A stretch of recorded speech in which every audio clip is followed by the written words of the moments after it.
Hello everyone, welcome to the study with Mayank. मैं हूं आपका मयंक। हम लोगों की यहां पर क्लास 8 की एनसीईआरटी हिस्ट्री की सीरीज चल रही है। आज आपका इसी क्रम में अध्याय 3 है। यहां पर हम लोग ग्रामीण क्षेत्र पर शासन चलाना अध्याय को पढ़ेंगे। तो चलिए स्टार्ट करते हैं आज का वीडियो। देखते हैं हमें क्या क्या डिस्कस करना है यहाँ पर। तो आज के अध्याय में हम लोग बक्सर के युद्ध के बाद जो कंपनी की भूमिका में परिवर्तन आया है वो यहाँ पर पढ़ेंगे, यानी कंपनी की आमदनी। जैसा कि आप लोग जानते हैं, बक्सर के युद्ध में एक तरफ कंपनी थी तो वहीं दूसरी तरफ मुगल बादशाह शाह आलम द्वितीय, अवध के नवाब और बंगाल के नवाब की संयुक्त सेनाएं थीं। तो बक्सर के युद्ध में कंपनी की जीत होती है और ये तीनों हार जाते हैं। तो इसी हार के परिणाम स्वरूप 12 अगस्त 1765 को मुगल बादशाह ने ईस्ट इंडिया कंपनी को बंगाल का दीवान तैनात कर दिया है। दीवान तैनात करने का मतलब यह है कि अब कंपनी को बंगाल का राजस्व वसूल करने का अधिकार मिल गया है।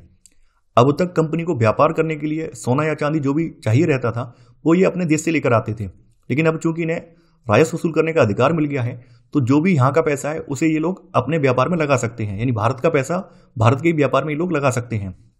कंपनी की कोशिश ये थी कि वह ज़्यादा से ज़्यादा राजस्व हासिल करे और कम से कम कीमत पर बढ़िया सूती और रेशमी कपड़ा खरीदे। देखिए, ये लोग कोशिश कर रहे थे कि इन्हें ज़्यादा से ज़्यादा बंगाल से राजस्व मिले और जो भी ये सामान खरीद रहे हैं वो कम कीमत पर खरीदें। इसके लिए इन्होंने तमाम तरह के अत्याचार भी किए। जो भी कारीगर वगैरह उन्हें डराया धमकाया है। तो कारीगर लोग जो है अपने सामान का उचित दाम नहीं मांग पाते थे, अपने सामान की उचित कीमत नहीं मांग पाते थे। अंग्रेज उन्हें डरा धमकाकर धमकी देकर उनके सामान को औने पौने दाम पर यानी कम दाम पर खरीदते थे। तो इस वजह से कई सारे कारीगर जो है कंगाल हो गए थे। कई सारे कारीगर जो है कर्ज के कुचक्र में फंस गए थे। तो कारीगर जो है गाँव छोड़कर भाग रहे थे क्योंकि उन्हें बहुत कम कीमत पर अपनी चीज़ें कंपनी को जबरन बेचनी पड़ती थी। वहीं किसान जो है अपना लगान नहीं चुका पा रहे थे क्योंकि लगान इतना ज़्यादा था कि किसान इसे चुका पाने में असमर्थ थे।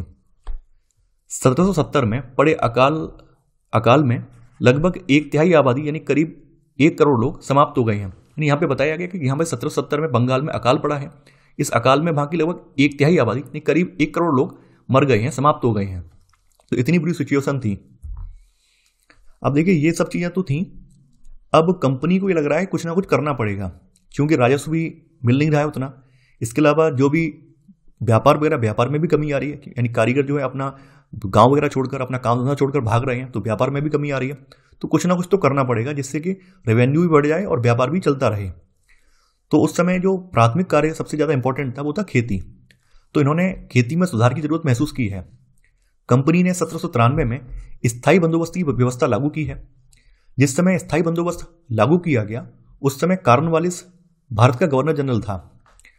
तो इस बंदोबस्त में किया क्या गया है, देखिए, इस बंदोबस्त की शर्तों के हिसाब से राजाओं और तालुकादारों को जमींदारों के रूप में मान्यता दी गई है। यानी जो पहले छोटे मोटे राजा रजवाड़े थे या फिर छोटे मोटे तालुकादार थे उनको अब जमींदार के रूप में मान्यता दे दी है और उन्हें किसानों से लगान या फिर कर वसूलने का और उस कर को बाद में कंपनी को चुकाने का अधिकार दे दिया है, जिम्मा दे दिया है कि अब ये करेंगे कि ये लोग, यानी कहने का मतलब ये है कि अब अंग्रेज जो है किसानों से सीधा लगान नहीं वसूलेंगे, बल्कि ये जमींदार ये हैं, जमींदार जो बनाए गए हैं, ये जमींदार किसानों से राजस्व को वसूल करेंगे और बाद में कंपनी को सौंप देंगे।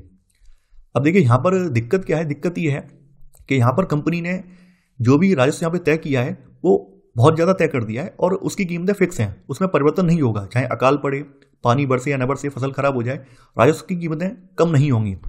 तो जमींदारों की ओर से चुकाई जाने वाली राशि स्थायी रूप से तय कर दी गई थी। यानी स्थायी बंदोबस्त से इसलिए कहा जाता है क्योंकि यहाँ पर जो भी राजस्व की धनराशि थी वो तय कर दी गई थी कि इतना राजस्व इन्हें देना ही देना है, चाहे कोई भी सिचुएशन हो।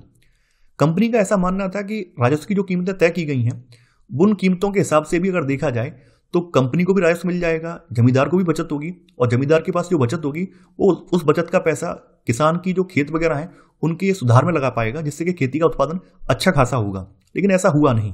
जमींदार लोग इतने ज़्यादा इस कर्ज के कुचक्र में दबते चले गए कि उनकी जिम्मेदारियां तक नीलाम हो गई हैं। देखिए, यहां पर स्थायी बंदोबस्त की विफलता के कारण बताए गए हैं। स्थायी बंदोबस्त विफल क्यों हुआ? जैसा कि आप लोग जानते हैं कि जमींदारों ने भूमि सुधार में खर्चा नहीं किया। खर्चा न करने का रीजन ये था कि तय राजस्व की जो कीमतें थी वो बहुत ज़्यादा थी और इतना ज़्यादा राजस्व होने की वजह से राजस्व की जो वसूली हो रही थी वो बहुत कम हो रही थी और जो भी राजस्व वसूला जा रहा था वो अंग्रेज ले जा रहे थे। तो ऐसे में जमींदार के पास कोई पैसा ज़्यादा बचता नहीं था। जब पैसा ही नहीं बचेगा तो भूमि सुधार में कहाँ से खर्च करेंगे? तो राजस्व ज़्यादा होने से जमींदारों को इसे चुकाने में भारी परेशानी हो रही थी। कई जमींदारों को अपनी जमींदारी बचाने के लिए साहूकार या महाजन से कर्ज लेना पड़ता था और कई बार कर्ज के कुचक्कर में फंसकर उनकी जमींदारी तक उनसे छीन ली जाती थी। इसके अलावा किसानों की बात करें तो गांव में किसानों को यह व्यवस्था बहुत ज़्यादा दमनकारी दिखाई दी। देखिए यहाँ पर किसान के ऊपर तो दो शोषक हैं, एक तरफ तो अंग्रेज हैं, दूसरी तरफ यहाँ पर जमींदार हैं। तो अंग्रेज भी शोषण कर रहे हैं और जमींदार भी शोषण कर रहे हैं। जमींदारों ने किसानों से जो है बहुत निर्दयतापूर्वक लगान वसूला था। तो इस वजह से कई किसान जो थे अपनी खेती बाड़ी छोड़ चुके थे। तो किसान को जो लगान चुकाना था वह बहुत ज़्यादा था और जमीन पर उसका अधिकार सुरक्षित नहीं था। यानी अब किसान को अब लगने लगा है कि भाई एक तो हमारी पैतृक जमीन है, पैतृक जमीन पर लगान भी हम भर रहे हैं, यानी खेती भी हम कर रहे हैं और खेती भी पता नहीं है कि कब पानी बरसेगा या नहीं बरसेगा, क्योंकि उस समय पूरी खेती मानसून पर निर्भर थी। तो किसान के सामने बड़ी दुविधा है कि पानी बरसे या ना बरसे, लेकिन लगान चुकाना ही चुकाना है और लगान की कीमतें बहुत ज़्यादा हैं। ऊपर से उनकी जो पैतृक जमीन है उस पर उनका अधिकार नहीं है। पैतृक जमीन पर अंग्रेजों का अधिकार हो गया है, अंग्रेजों ने जमींदारों को पहुंचा दिया अधिकार, जमींदार उससे लगान वसूल कर रहे हैं। तो ऐसे में किसानों ने खेती करना छोड़ दिया था। तो एक अकाल की स्थिति भी यहाँ पर क्रिएट होने लगी थी। जैसा कि आप जानते हैं स्थायी बंदोबस्त की व्यवस्था तो फेल हो गई है। अब इसके बाद खेती में सुधार की जरूरत फिर से महसूस की जाने लगी है कि स्थायी बंदोबस्त तो फ्लॉप हो गया है, अब एक नई व्यवस्था स्टार्ट की जाए। तो एक नई व्यवस्था के तहत महालवारी बंदोबस्त स्टार्ट किया गया है, जो कि 1822 में स्टार्ट किया गया है। तो बंगाल प्रेसिडेंसी के उत्तर पश्चिमी प्रांतों, यानी बंगाल प्रेसिडेंसी के उत्तर पश्चिमी प्रांत जो कि ज़्यादातर आज अब यूपी के हिस्से में आते हैं, तो इसके लिए हॉल्ट मैकेंजी नामक अंग्रेज ने एक नई व्यवस्था तैयार की है जिसे 1822 में लागू किया गया है। इसमें क्या है, इसमें गांव के एक एक खेत के अनुमानित राजस्व को जोड़कर हर गांव या फिर ग्राम समूह, जिसे महाल कहा जाता है, इससे वसूल होने वाले राजस्व का हिसाब लगाया जाता था। यानी कहने का मतलब क्या है कि यहाँ पर गांव गांव जाकर गांव में जितने भी खेत हैं उन सब से कितना कितना पैदावार हो रही है, उस पैदावार के हिसाब से उनके राजस्व का अनुमान लगाया गया है। तो ऐसे करके एक ग्राम समूह के से कितना राजस्व वसूला जाना है, तो वहां पर महालवारी व्यवस्था ऐसे करके चलाई गई है। इस राजस्व को जो है स्थायी नहीं किया गया है, यानी स्थायी बंदोबस्त की तरह यहाँ पर राजस्व की कीमतें स्थायी नहीं है, बल्कि समय के हिसाब से परिवर्तित होती रहती हैं। राजस्व को स्थायी रूप से तय नहीं किया गया है, बल्कि उसमें समय समय पर संशोधनों की गुंजाइश रखी गई है।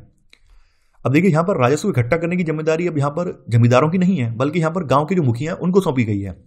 तो राजस्व इकट्ठा करने और उसे कंपनी को अदा करने का जो जिम्मा है ये जमींदार की बजाय गांव के मुखिया को अब सौंप दिया गया है।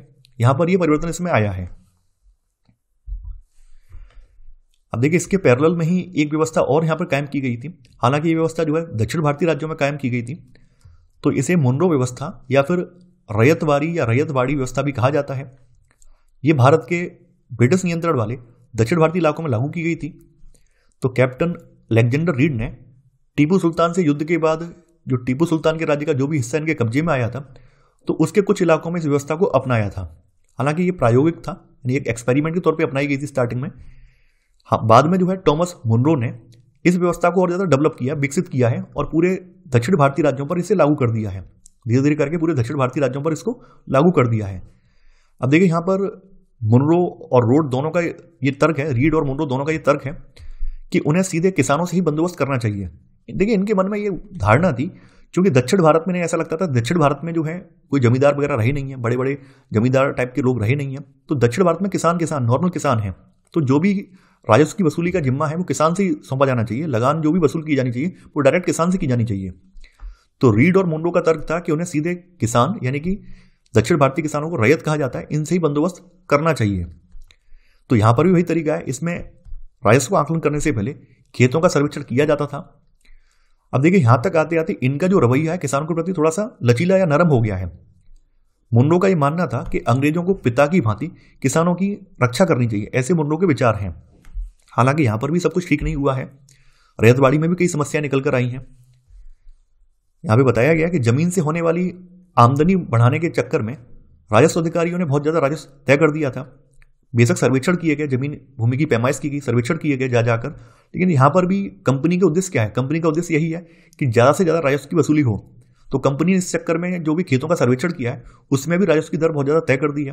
तो ऐसे में किसान इसे चुका पाने में असमर्थ हैं। किसान जो है राजस्व चुका नहीं पा रहे थे, रैयत गांव से भाग रहे थे और बहुत सारे क्षेत्र जो है, क्षेत्रों में जो गांव है वो वीरान हो गए थे। इसी वजह से वीरान हो गए थे। उन्हें ये लगता था कि खेती करने से कोई फायदा ही नहीं है, खेती करेंगे, खेती से ज्यादा जितनी फसल नहीं होगी उससे ज्यादा हमें लगान चुकाना पड़ेगा, तो अच्छा है कि यहां से भाग जाएं। अब देखिए यहां पर यूरोप के लिए फसलें, जैसा कि आप लोग जानते हैं ईस्ट इंडिया कंपनी का भारत में उद्देश्य क्या था? ईस्ट इंडिया कंपनी का भारत में उद्देश्य अपने व्यापारिक हितों की रक्षा करना था, यानी ये व्यापार करने के उद्देश्य से आई थी। तो यहाँ पर यूरोप के लिए फसलों में यही चीज़ बताई गई है कि कुछ कुछ ऐसी फसलें थी जो कि इन्होंने भारत में इनका उत्पादन जो है यूरोप के व्यापार को बढ़ाने के लिए किया है। जैसे बताया गया कि 18वीं सदी के आखिर तक कंपनी ने अफीम और नील की खेती पर पूरा जोर लगा दिया था। लगभग 150 साल तक अंग्रेज देश के विभिन्न भागों में किसी न किसी फसल के लिए किसानों को मजबूर करते रहे हैं। जैसे बंगाल में पटसन उगाने के लिए, असम में चाय उगाने के लिए, संयुक्त प्रांत यानी वर्तमान यूपी में गन्ना उगाने के लिए, पंजाब में गेहूं, महाराष्ट्र और पंजाब में कपास, मद्रास में चावल, यानी ये सब फसलें, इन सब फसलों को उगाने के लिए किसानों को जो फोर्स किया जा रहा था, इसके फोर्स करने का रीजन यही था कि ये लोग अपने केवल और केवल व्यापारिक हितों को देख रहे थे। इन्हें ना किसानों से मतलब था, ना उनकी आर्थिक स्थिति से मतलब था, ना ही उनकी सामाजिक स्थिति मतलब था। इन्हें केवल और केवल अपने व्यापारिक हितों को देखना था। इसी वजह से ये किसानों का शोषण कर रहे थे और लगातार उन्हें प्रेशराइज कर रहे थे कि वो ये फसलें उगाएं। यहाँ पर देखिए नोट के रूप में कुछ बताया गया है कि भारत के आंध्र प्रदेश राज्य में बुनकरों द्वारा हाथ से सूती कपड़े पर रंगीन ब्लॉक से छपाई बनाई जाती है और इसे कलमकारी छपाई कहा जाता है। भारतीय नील की मांग क्यों थी? देखिए नील का मतलब भाई नील का पौधा जिससे हम सूती कपड़े रंगते हैं। आपने देखा होगा जो हमारे यहाँ चादर वगैरह होती है सफेद रंग की, उनमें जो नील लगाया जाता है उसी नील की बात हो रही है ये। देखिए नील के बारे में थोड़ा सा इसका इतिहास बताया गया है कि नील का जो पौधा है कहाँ पर उगता है, उसके लिए सूटेबल कंडीशंस कैसी होती हैं। तो नील का पौधा मुख्य रूप से उष्णकटिबंधीय इलाकों में ही उगता है, यानी गर्म इलाकों में उगता है। अब चूंकि अंग्रेज जहां से आते थे वो पूरा शीतोष्णकटिबंध वाला इलाका है, वहां पर तो नील की खेती होती नहीं होगी। खेती होती होगी भारत जैसे इलाकों में, क्योंकि भारत जो उष्णकटिबंध में पड़ता है। तो यहाँ पे वही चीज बताई गई है कि 13वीं सदी तक इटली, फ्रांस और ब्रिटेन के कपड़ा उत्पादक कपड़े की रंगाई के लिए भारतीय नील का इस्तेमाल कर रहे थे। हालांकि जो उस समय नील का आयात किया जाता था वो नील की मात्रा बहुत कम होती थी, बहुत ही अल्प मात्रा में नील यहाँ से आयात हो पाता था। और जो भी नील आयात होता था वहां तक पहुंचते पहुंचते उसकी कीमतें आसमान छूने लगती थी। तो ऐसे में दिक्कत तो थी। यूरोपीय कपड़ा उत्पादक बैंगनी और नीले रंग बनाने के लिए वोड, देखिए वोड एक शीतोष्णकटिबंधीय पौधा है, इसका इस्तेमाल करते थे। यह पौधा जो है उत्तरी इटली, दक्षिणी फ्रांस, जर्मनी और ब्रिटेन के कई हिस्सों में पौधा उगता था। हालांकि नील की तुलना में यह पौधा जो है काफी ज्यादा फीका और बेजान था। नील जो है बहुत ज्यादा चमकदार रंग का होता है, जबकि बोर्ड से मिलने वाला रंग जो था बेजान और फीका होता था। तो 13वीं सदी के बाद जैसा कि हमने बताया था 13वीं सदी से ही ये भारत से नील का आयात करते थे। तो धीरे धीरे करके नील के आयात की मात्रा बढ़ती गई है। नील के आयात की जब मात्रा बढ़ती गई है तो वहां पर जो बोर्ड उत्पादन करने वाले जो भी किसान है, यूरोप के जो बोर्ड का पौधा उगाने वाले जो किसान है वो चिंतित होने लगे हैं। उन्हें लगने लगा कि अब जब नील बाहर से आयात होगा तो हम जो फसल पैदा कर रहे हैं उसका क्या होगा, वो तो बेकार चली जाएगी। तो वहां के किसानों ने जो है आंदोलन कर दिया है। वहां के किसानों ने एक आंदोलन छेड़ दिया है कि बाहर के जो नील है उसका आयात यहाँ पे रोक दिया जाए, उसको बंद कर दिया, प्रतिबंधित कर दिया जाए, जिससे कि हमारा जो उत्पादन है वो सुरक्षित बना रहे, हमारा उत्पादन जो है अच्छे से हो पाए, उसके लिए मार्केट मिल पाए। तो कई साल तक यहाँ पर जो है नील का जो आयात है वो प्रतिबंधित रहा है। हालांकि 17वीं सदी तक आते आते नील का आयात है उसको छूट दी गई है। छूट देने की वजह से जो है नील की आयात यहाँ पर यूरोप में अब बढ़ता चला गया है। तो 17वीं सदी तक कैरिबियाई द्वीप समूह स्थित सेंट डोमिंगो में फ्रांसीसी, ब्राजील में पुर्तगाली, जमैका में ब्रिटिश और वेनेजुएला में स्पेनिश लोग नील की खेती करने लगे। यानी जैसे ही यहाँ पे यूरोप में छूट दी गई है नील की आयात की, वैसे ही यूरोपियन जो लोग हैं वो भिन्न विभिन्न जगहों पर यहाँ पर इन्होंने अपने उपनिवेश स्थापित किए, वहां पर इन लोगों ने नील की खेती करवाना स्टार्ट कर दिया है। उत्तरी अमेरिका के भी बहुत सारे भागों में नील के बागान सामने आ गए थे। 18वीं शताब्दी के आखिर तक भारतीय नील की मांग और ज्यादा बढ़ गई है। देखिए पहले हमारे यहाँ नील की खेती होती थी, हालांकि नील का उत्पादन अंग्रेजों के टाइम से पहले बहुत कम होता था, लेकिन अंग्रेजों के टाइम में बहुत ज्यादा होने लगा है। इसके अलावा ब्रिटेन में औद्योगिकरण शुरू होने से उसके कपास उत्पादन में भारी इजाफा हुआ है। जब ब्रिटेन में औद्योगिकरण स्टार्ट हुआ है, यानी कपड़े के क्षेत्र में जब क्रांति आई है, तो यहाँ पर क्या है, कपास के उत्पादन में काफी इजाफा हुआ है। परंतु उसी दौरान वेस्ट इंडीज और अमेरिका से मिलने वाली आपूर्ति कई कारणों से बंद हो गई है। उस दौरान जो है अमेरिका में भी एक रिवॉल्ट चला था, अमेरिकी जो क्रांति हुई है, अमेरिका में क्रांति चल रही, तो क्रांति वगैरह की वजह से वहां से जो भी कपास का उत्पादन होता था वो उत्पादन अब यूरोप तक नहीं पहुंच पा रहा था। इस वजह से बताया गया कि वेस्ट इंडीज और अमेरिका से मिलने वाली आपूर्ति इन कारणों से बंद हो गई है। इसके अलावा 1783 से लेकर 1789 के बीच दुनिया का नील उत्पादन आधा रह गया था। जैसा कि हमने अभी ऊपर पढ़ा था कि नील उत्पादन केवल भारत में नहीं हो रहा था, बल्कि सेंट डोमिंगो में, ब्राजील में, जमैका में, ब्रिटिश और वेनेजुएला में, इसके अलावा उत्तरी अमेरिका के बहुत सारे क्षेत्रों में नील की खेती की जा रही थी। क्योंकि उत्तरी अमेरिका तो अपने क्रांति से जूझ रहा है, यानी अपनी जो स्वतंत्रता संघर्ष उससे जूझ रहा है, इस वजह से वहां पर जो नील का उत्पादन वहां से भी कम हो गया है। तो ऐसे में जब अंग्रेज भारत में अपना शासन जमा चुके थे तो भारत के सामने उन्होंने ये प्रस्ताव रख दिया भारत के लोगों के सामने कि यहीं पर नील की खेती को बढ़ावा दिया जाए, जिससे कि उनके व्यापारिक हितों की रक्षा हो पाए, उनके व्यापारिक हित पूरे हो पाए। तो एक और तो जो है दुनिया का नील का उत्पादन, कपास का उत्पादन कम हो रहा है, तो यूरोप में नील की डिमांड जो है बढ़ने लगी है। इसको देखते हुए ईस्ट इंडिया कंपनी ने भारत में नील की खेती को बढ़ावा दिया है। यहां पर एक आंकड़ा दिया गया है कि 1788 में ब्रिटेन द्वारा आयात किए गए नील में भारतीय नील का हिस्सा केवल 30% था, लेकिन 1810 तक आते आते ब्रिटेन द्वारा आयात किए गए नील में भारतीय नील का हिस्सा 95% हो चुका था। यानी यहां पर भारत में नील की पैदावार जब बढ़ने लगी है तो भारत से आयात किया जाने वाला जो नील है इसकी मात्रा यहां पर बढ़ने लगी है। कई ऐसे लोग थे, कई ऐसे यूरोप के कह सकते हैं धनी लोग थे या फिर कह सकते हैं संपन्न लोग थे, जो कि ये चाह रहे थे कैसे भी करके भारत आए, भारत में बागान वगैरह खरीदें और यहाँ पर नील की खेती करवाएं। तो भारी मुनाफे की उम्मीद में स्कॉटलैंड और इंग्लैंड के बहुत सारे लोग भारत आए और उन्होंने नील के बागान लगा लिए। आगे यहां पर बताया गया कि नील की खेती कैसे होती थी, यानी उस जमाने में नील की खेती करने के कौन कौन से तरीके थे। तो नील की खेती के दो मुख्य तरीके थे, एक तो निज और दूसरा रैयती। तो निज खेती की व्यवस्था में जो बागान मालिक हैं खुद अपनी जमीन में, यानी बागान मालिक या तो जमीन को खरीद कर या फिर किसी जमींदार से जमीन भाड़े पर लेकर मजदूर लगाकर यहां पर नील का उत्पादन कराते थे। तो ये जो है निज खेती बोली जाती है। निज खेती के सामने भी समस्याएं थी। बड़े उपजाऊ भूखंड उपलब्ध ना होना, चूंकि नील की पैदावार जो थी एक बड़े क्षेत्र पर की जाती थी और नील के पौधे के लिए उपजाऊ भूमि होना आवश्यक है। अब नील के साथ समस्या क्या है, देखिए नील के पौधे की जो जड़ें होती हैं काफी ज्यादा गहरी होती हैं, जमीन में काफी अंदर तक जाती हैं और नील का पौधा जो है जमीन का बहुत ज्यादा उपजाऊपन अपनी ओर खींच लेता है, जिससे कि जमीन की जो उर्वर क्षमता है कम हो जाती है।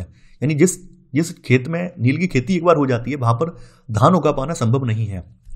तो बड़े उपजाऊ भूखंड नहीं मिल रहे थे। इसके अलावा जो बड़े उपजाऊ भूखंड है ये लोग ये चाह रहे थे कि वो भूखंड वहां पर मिले जहां पर नील की फैक्ट्रियां हैं, जिससे कि नील की कटाई हो और वैसे ही वो फैक्ट्री में पहुंच जाए। तो फैक्ट्री के आसपास भी बड़े बड़े भूखंड नहीं मिल पा रहे थे। जैसे तैसे करके इन्होंने मैनेज भी किया है फैक्ट्रियों के आसपास के भूखंडों को, जो अंग्रेज सरकार से मिलकर अपने अधिकार में करना चाहा है। तो किसानों से इनका टकराव हो गया है, किसानों से टकराव हुआ है, विद्रोह हुआ है, लड़ाई झगड़े हुए, किसानों से टकराव या तनाव हुआ है। इसके अलावा एक समस्या और है कि जिस सीजन में नील की खेती होती थी, जिस सीजन में नील की फसल बोई जाती थी, ठीक वही सीजन जो है धान के बोने का भी था। यानी कि जब नील के बोने का सीजन है उस वही सीजन जो धान के बोने का भी है। अब चूंकि आप लोग जानते हैं धान जो है भारतीय उपमहाद्वीप में अधिकांश लोगों का खाद्यान्न है, तो लोग बिना खाने के तो रह नहीं सकते हैं, बिना भोजन के तो रह नहीं सकते हैं, तो लोग धान तो बोएंगे कि बोएंगे।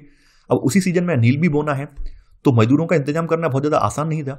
अधिकांश मजदूर जो थे वो धान के खेतों में लगे होते थे। अब यहाँ पे ये भी बताया गया कि हल बैलों का अभाव, चूंकि 1000 एकड़ यहाँ पे बताया, आपकी किताब में आंकड़ा दिया गया है कि अगर 1000 एकड़ या 1000 बीघा में जो नील का खेत तैयार करना है तो उसके लिए लगभग 2000 के करीब हल वगैरह में चाहिए। तो हल बैल वगैरह इतने चाहिए हमें, यानी इसमें बहुत ज़्यादा श्रम भी लगता था। तो यहाँ पर मजदूरों का इंतजाम भी नहीं हो पा रहा है, हल बैलों का इंतजाम भी नहीं हो पा रहा है, और हल बैलों का इंतजाम कहाँ से करेंगे, इसलिए फंड वगैरह भी होना चाहिए। तो कई सारी समस्याएं थी, इस वजह से निज खेती फायदे का सौदा नहीं थी। कई सारे लोग निज खेती करने से बचते थे। तो यहाँ पर बताया गया कि इस व्यवस्था के तहत नील की पैदावार वाली 25% से भी कम जमीन आती थी, यानी निज खेती के अंतर्गत नील की पैदावार वाली 25% से भी कम जमीन यहाँ पर आती थी। निज खेती के बाद आ जाती है रैयती व्यवस्था। तो रैयती व्यवस्था के तहत बागान मालिक रैयतों के साथ यानी किसानों के साथ एक अनुबंध या पट्टा करते थे। कई बार वे गांव के मुखियाओं को भी रैयतों की तरफ से समझौता करने के लिए बाध्य कर लेते थे। देखिए गांव के मुखियाओं को बाध्य इसलिए किया जाता था क्योंकि गांव के मुखिया पावरफुल होते थे। अगर गांव के मुखिया समझौते पर हस्ताक्षर कर देंगे तो ये गांव के अन्य किसानों को भी समझौते पर हस्ताक्षर करने के लिए बाध्य कर पाएंगे। इसी वजह से ये लोग गांव के मुखियाओं पर दबाव डालते थे। जो किसान अनुबंध पर दस्तखत कर देते थे उन्हें नील उगाने के लिए कम ब्याज दर पर बागान मालिकों से नगद कर्जा मिल जाता था, और कर्जा लेने वाले रैयत को अपनी कम से कम 25% जमीन पर नील की खेती करनी होती थी। बागान मालिक ही बीज और उपकरण मुहैया कराते थे। हालांकि किसानों को जल्दी समझ में आने लगा है कि नील की खेती उनके लिए फायदे का सौदा नहीं है। नील की खेती एक शोषण का तरीका है। इसका रीजन क्या है? रीजन ये है कि नील के पौधे की जो जड़ें होती थी बहुत ज़्यादा गहरी होती थी और वो मिट्टी की सारी ताकत को या सारा उपजाऊपन को खींच लेती थी। यानी नील की कटाई के बाद वहां पर दूसरी फसल कर पाना संभव नहीं था। नील की कटाई के बाद वहां पर धान की खेती नहीं की जा सकती थी। यानी कहने का मतलब यह है कि जमीन पूरी तरह से बंजर हो जाती थी। तो किसान जो है नील की खेती का विरोध करने लगे हैं। तो ऐसे करके फिर नील विद्रोह हुआ है। मार्च 1859 में बंगाल के हजारों रैयतों ने नील की खेती करने से इनकार कर दिया है। जैसे जैसे विद्रोह फैला है, रैयतों ने बागान मालिकों को लगान चुकाने से भी इनकार कर दिया है और नील की फैक्ट्रियों पर हमला करने लगे हैं। यानी ये लोग तलवार, भाले, तीर कमान लेकर नील की जो फैक्ट्रियां हैं उन पर हमला करने लगे हैं। कई स्थानों पर जो है इनकी जो औरतें वगैरह हैं, बच्चे वगैरह हैं, वो भी इस विद्रोह में शामिल हो गए हैं। कई स्थानों पर रैयतों को बगावत के लिए उकसाते हुए खुद जमींदार जो है गांव गांव घूमने लगे हैं। देखिए, जमींदार भी जो थे वो बागान मालिकों की बढ़ती ताकत से परेशान थे। बागान मालिकों की जो ताकत बढ़ रही थी उस वजह से जमींदारों को चिढ़ होती थी, उन्हें जलन होती थी। तो वो भी ये चाहते थे कि किसान जो है बागान मालिकों को यहाँ से जड़ से उखाड़ फेंकें। स्थिति इतनी ज़्यादा बिगड़ गई है कि मजिस्ट्रेट को खुद एक नोटिस जारी करना पड़ा है। तो मजिस्ट्रेट एस्ले ईडन ने एक नोटिस जारी कर घोषणा की है कि रैयतों को नील के अनुबंध मानने के लिए मजबूर नहीं किया जाएगा। हालांकि इस नोटिस की जैसी खबर फैली है, ये खबर किसानों ने इसको जो है एकदम उल्टी तरीके से लिया है। किसानों को ये लगा है कि अब नील की खेती को महारानी विक्टोरिया ने प्रतिबंधित करा दिया, बंद करा दिया है। किसानों ने इस घोषणा को इस तरह से समझा है। तो एस्ले ईडन की जो कार्यवाही है, इसको किसानों ने अपने विद्रोह का समर्थन मान लिया है। इन्हें ऐसा लगा है कि एस्ले ईडन जो हमारी तरफ है। एस्ले ईडन ये चाह रहे हैं कि नील का विद्रोह और ज्यादा फैले ताकि नील की खेती भारतीय उपमहाद्वीप से पूरी तरह से प्रतिबंधित हो जाए, ऐसा किसानों को लगने लगा है। तो विद्रोह की आग और ज्यादा फैलती चली गई है। इस बगावत से परेशान सरकार ने नील उत्पादन व्यवस्था की जांच करने के लिए एक नील आयोग भी बना दिया है। यानी बाद में एक नील आयोग भी बनाना पड़ा है। इस आयोग ने जो भी जांच की है, इस आयोग की जांच में ये बात निकल कर आई है कि बागान मालिक दोषी हैं। यानी इस आयोग ने ये बात पुष्ट कर दी है कि बागान मालिक दोषी हैं। बागान मालिक जो है किसानों का शोषण कर रहे हैं और वाकई में जो नील है, नील की खेती जोर जबरदस्ती से नहीं कराई जानी चाहिए। नील की खेती किसानों के शोषण का एक तरीका है। ये बात खुद आयोग ने एक्सेप्ट की है। आयोग ने रैयतों से कहा है कि वे मौजूदा अनुबंधों को पूरा करें, लेकिन आगे से वे चाहें तो नील की खेती बंद कर सकते हैं। तो इस बगावत के बाद बागानों में जो नील का उत्पादन हो रहा था, ये पूरी तरह से धाराशायी हो गया है। हालांकि फिर भी 19वीं सदी की स्टार्टिंग में नील के जो बागान वगैरह वो भी चलते रहे हैं। नील की खेती होती रही है। कुछ कुछ जगहों पर बंद हो गई है, लेकिन फिर भी नील की खेती होती रही है। तो यहाँ पे आगे फिर 1917 का बताया गया है कि 1917 में महात्मा गांधी ने नील बागान मालिकों के खिलाफ चंपारण आंदोलन की शुरुआत की थी। इसके बारे में हम आगे विस्तार से पढ़ेंगे। अन्यत्र में आ जाता है सेंट डोमिंग्यू में गुलामों की बगावत। देखिए, 18वीं सदी में फ्रांसीसी बागान मालिकों ने कैरिबियाई द्वीप समूह में सेंट डोमिंग्यू में नील और चीनी का उत्पादन शुरू किया था और इन बागानों में काम करने के लिए अफ्रीकी गुलाम ये लाए गए थे। तो अफ्रीकी गुलाम जो 1791 में बगावत पर उतर आए हैं। इन्होंने जो है बागानों को जला दिया है और अपने धनी किसानों को मार डाला है। तो इस सब की वजह से 1792 में फ्रांस ने अपने उपनिवेशों में दास प्रथा को समाप्त कर दिया है और इसी बगावत की वजह से कैरिबियाई द्वीपों में नील का उत्पादन या नील की खेती ठप हो गई है।